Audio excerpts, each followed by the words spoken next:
guys. Today we're going to talk about three types of goals that we usually set.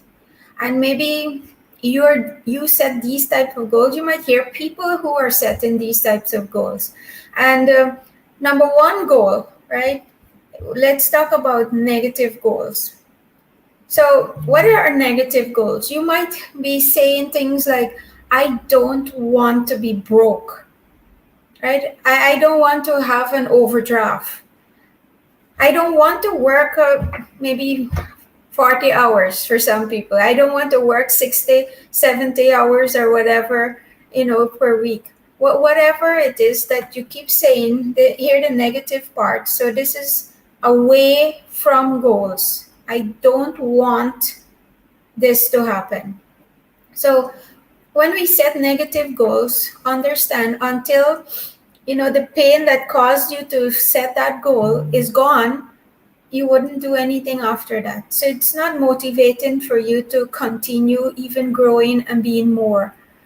And if you're to use an example like maybe the frog in the water, if you don't know this story, Google it and learn about it.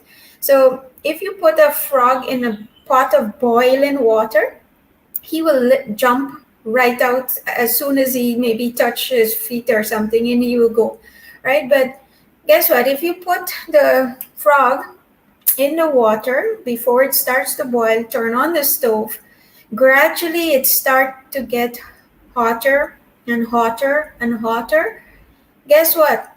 The frog will not even move. He will end up staying in that water until he dies. Now, how does this relate to your goals is that sometimes, if I'm to use the example that you might be working maybe 4 to 5 hours per week, or if I'm to take it per day, some people are working 10 hours, right? Some people maybe 12 hours per day they're working. And next day, next month or so, it kind of go up a little from the 12, it gone to 13, it gone to 14. Next thing you know, before they know it, it's like almost 20 hours even they might be working per day, right? And so 4 hours maybe just sleep. You have to know what are the hours you want to. So if you're to think about it, eventually what happened, each hour that you keep increasing on, it just become natural for you. You end up being comfortable at working those hours and you just stick to it. So it's not advisable for you to set negative goals, meaning away from goals, so that you don't want to be, I don't want this. I don't want this to happen. I don't want to get fat. I don't want to be broke. Look at how do you now set more what we call positive goals, right? And so positive goals are more towards goals. What do you want? So you ask yourself, I don't want to be broke. Okay then, so what do you want? I want to be earning at least $1 million per month. I want to have maybe $20 million at the end of the year in my bank account. I want to have at least 110 pounds. Whatever is the goal that you want, it must be in a positive format so that you keep wanting to add and increase and be motivated to keep doing and achieving more. And sometimes, when you set these positive goals, if it's not scary, if it doesn't scare you, it's not big enough, right? If your goals are not scaring you, it's not big enough. Understand that. Many people will set average goals, right? And that they can hit. But set goals that will stretch you a little bit, and it stretches you and stretches you. Now, some people in your life, you might share your big goals. And it might be so big for them that they can't understand. And they will try to talk you down. They might discourage you. They might tell you all sorts of things so that you don't go down that road and work towards that big goal that you're having. Remember, positive goals that takes you where you want to go. And then what we have now, it's the last goal of the legacy goal, right? When you set a legacy goal, think about something bigger than you. Many companies have revenue goals or profit goals. Yes, that's okay, but understand that people don't want to make you get richer, and think about your team members.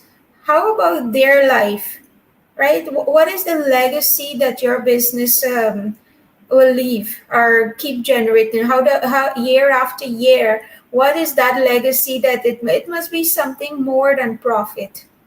Your team members, yes, it's good that okay, they'll get some incentives when they hit their targets and what's not, but think along the line, what does this business will achieve? What big goals must it achieve beyond profit, right? So I must say that many people, many business owners, organization leaders are not thinking about legacy goals. Right now, people just want to hit certain things and they're comfortable there. But think about what you personally want to leave in this world, because we are all heading in the same direction. And one day we're not going to be here anymore. And think about, what would people be saying about you personally? What would people be saying about you as a business owner or the leader of some organization? What is that legacy you would have left? So start thinking more seriously on, where you're heading. Are you just going to be negative, the negative goals where you're running away from something, and as soon as you're out of that problem or whatever it is you're out of, you stop there? Right? So think about, how do you turn it into a positive goal that keeps stretching you and pulling you? Think about the legacy that you want to leave in this world as a business. What does that legacy looks like for the business? What is it going to accomplish? Right? And something that will drive and motivate, inspire your team to get on board to realize that dream too for that goal. Now, if you need more information on how to set goals, please do contact us and book a session with one of our coaches. And like this video, share it with whoever needs to hear how not to set, negative goals and more positive goals, legacy goals. Take care and see you in the next video.